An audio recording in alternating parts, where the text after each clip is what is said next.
Okay, here is a brief show and tell on my 1990 Mazda Miata. Car has 6,902 miles on it. It is a base model car, as you can probably tell from the steel wheels. So it came from the factory with the steel wheels, no air conditioning, no power steering, no radio, and crank windows. The original dealer did add a radio to the car prior to delivery, which you'll see in the original dealer invoice that I will be including with the sale. Otherwise, this car is 100% factory. There was never AC added or power steering.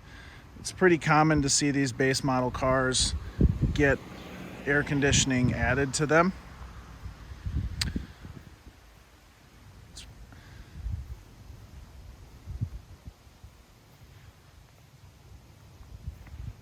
Car is in immaculate condition, as you would expect for something with this low miles on it. It's really been taken care of its whole life.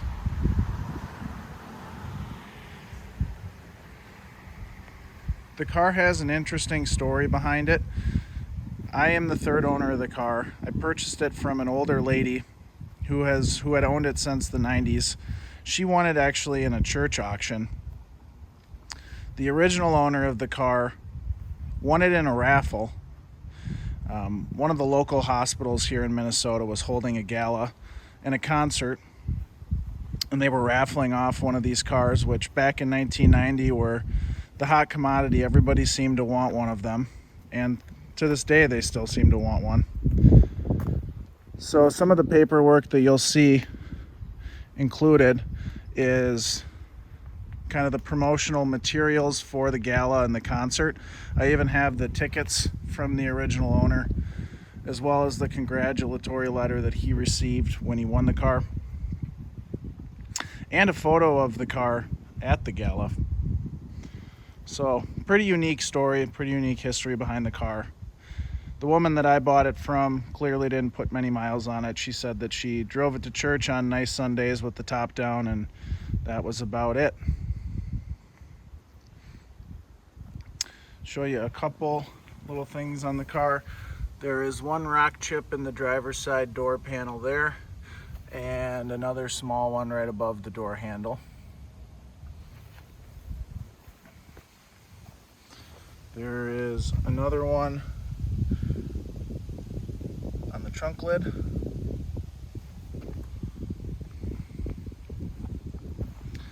The steel wheels are all in really great shape.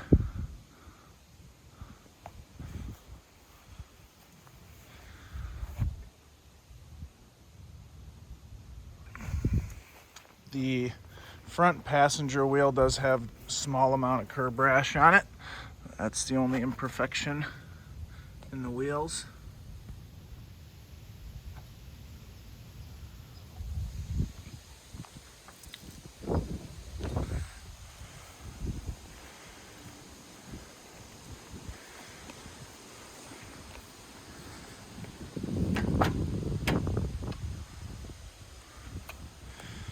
The interior is in excellent shape.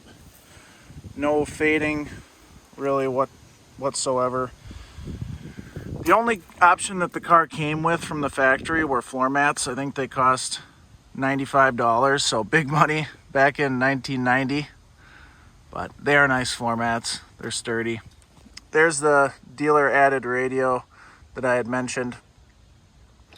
Companies do make radio delete kits for these, so if you wanted it to return to 100% factory and totally a base model car, it's a pretty easy thing to do. The dash is in excellent shape. It's not sticky at all. Common problem on these is that over time the dashes tend to get a little bit sticky and tacky from the sunlight. This one doesn't suffer from that problem at all. Go back around and I'll show you the driver's side.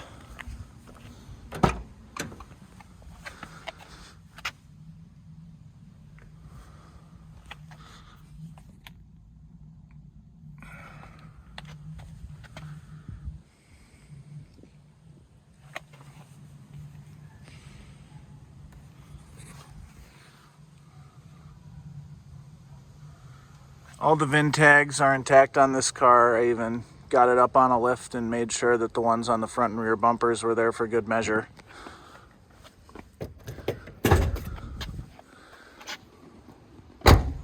Pop the hood and show you guys the engine bay.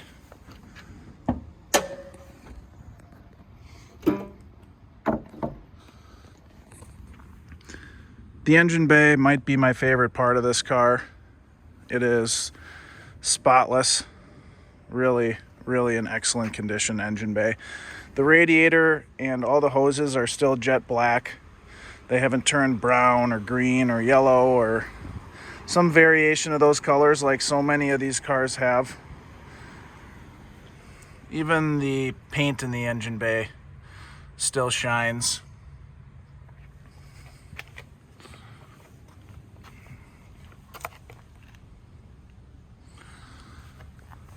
Just so you guys can get an idea, even the belly pan, if I can get down there, is really clean. This engine bay is mint. You could probably eat off most of these surfaces if you were so inclined. The only knock that I would have on the engine bay are these specks on the valve cover. But besides that, in excellent shape, as you'd expect.